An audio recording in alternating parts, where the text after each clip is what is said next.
Shalom, shalom, peuple de Dieu. Shalom, mes frères et sœurs en Christ.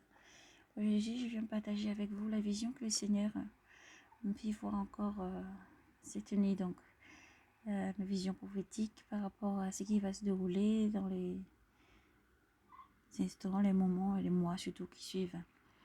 Par rapport à tout ce qu'on peut voir et surtout entendre.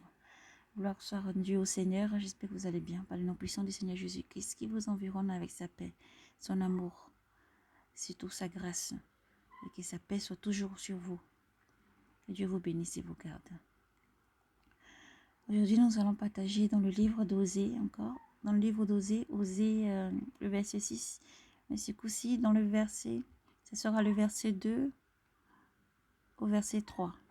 Osée, chapitre 6, verset 2 à verset 3. Que Dieu vous bénisse. Donc, nous allons d'abord confier ce moment au Seigneur. Seigneur, mon Dieu, mon roi, nous voulons te bénir, te dire merci pour tout ce que tu es. Tu nous accordes encore un jour glorieux aujourd'hui, un jour béni, Père, car tu veux que nous soyons vivants pour t'adorer, pour te louer, te célébrer. Merci pour tout ce que tu es, Seigneur Jésus. Tu prends toute place, tu fais mourir la chair, ton esprit qui parle à tes enfants, Seigneur. Père, merci pour tout ce que tu es dans la vie de tous nos frères et sœurs.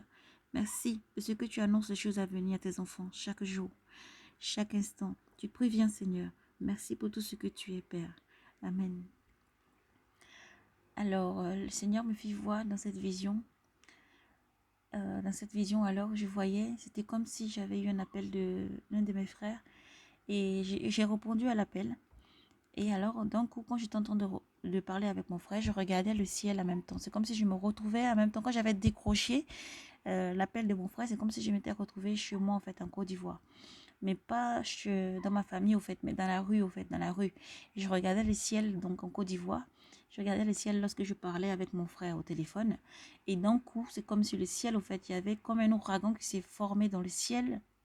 Un ciel, au fait, tout noir, mélangé de gris. Et ça se tournait, ça tout noyait, comme si ça devenait un ouragan, au fait, dans le ciel. Les nuages, en fait, formaient comme un cercle, il commençait à se former comme un cercle, en fait, un cercle. Et d'un coup, ça s'est formé de la même manière aussi, comme si je pouvais voir autant en Côte d'Ivoire, dans le ciel de la Côte d'Ivoire, que dans le ciel en France. De la même manière, ça se formait aussi, un nuage. Mais tout à côté, alors, ça faisait bizarre, tout à côté, c'était comme s'il y avait une lumière très forte, au fait, qui jaillissait totalement du ciel. Elle était très, très forte. Comme quand vous voyez la lumière très forte du soleil, quand il frappe très fort, il y a un rayon, en fait, très, très fort qui frappe et qui peut même traverser au moment les nuages, au fait. Voilà, cette lumière-là était vraiment très, très puissante et très, très claire. Elle jaillissait à côté de vraiment ce nuage qui se formait dans le ciel. Voilà. Et le Seigneur me dit que c'est des signes qui vont arriver. Voilà, ce ne sera pas que en Côte d'Ivoire ni en France, dans beaucoup d'autres pays aussi. Dans beaucoup d'autres pays, des signes qui vont arriver, des nuages qui vont vraiment cachés, qui vont se former. Et ça sera dans certains endroits, voilà, ça va faire des ouragans. Ça va faire des ouragans. Voilà, des nuages chargés au fait de beaucoup de... Comment ça s'appelle? Ces nuages-là seront chargés vraiment de, de la colère du Seigneur. Voilà, de la colère du Seigneur parce que ce peuple endurcit son cœur et ne veut pas se repentir. Donc, il appelle vraiment ses enfants partout à la repentance. Le Seigneur se répète plusieurs fois, ce qui veut dire que la chose est arrêtée et va arriver. Donc, Dieu vraiment adoucit le cœur de ses enfants. Nous prierons toujours. J'appelle vraiment tous les enfants du Seigneur en Côte d'Ivoire à prier vraiment et à intercéder, à vraiment intercéder et prier. À tous les enfants du Seigneur, vraiment en France aussi, à intercéder et dans tous les pays ensuite, vraiment à intercéder et à prier pour chaque pays, c'est très important.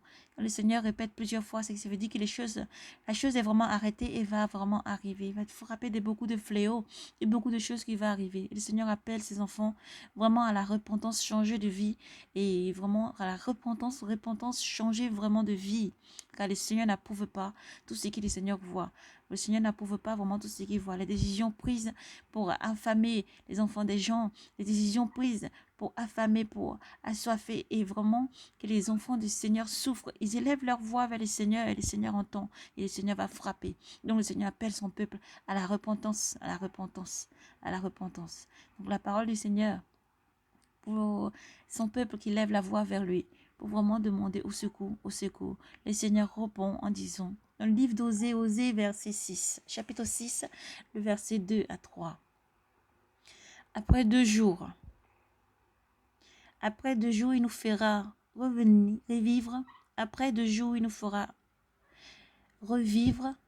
Le 3e jour, il nous relèvera et nous vivrons.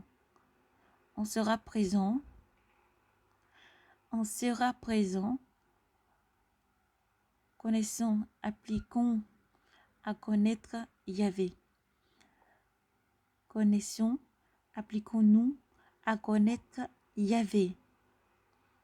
Sa venue est certaine. Sa venue est certaine. Comme l'aurore, il viendra. Pour nous, comme l'ondée, comme la pluie du printemps, comme la pluie de printemps qui arrose la terre, comme la pluie du printemps qui arrose la terre. Donc, dans Osée, le chapitre 6, verset 2 à 3. Que Dieu vous bénisse et vous garde.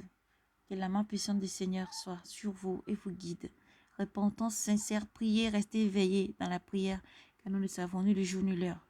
Et tout ceci, le Seigneur annonce les choses à arriver. Le Seigneur annonce ces choses à arriver. Nous nous tenons comme des sentinelles avertis. On se sent tous les jours pour servir le Seigneur et servir au service de nos frères et sœurs.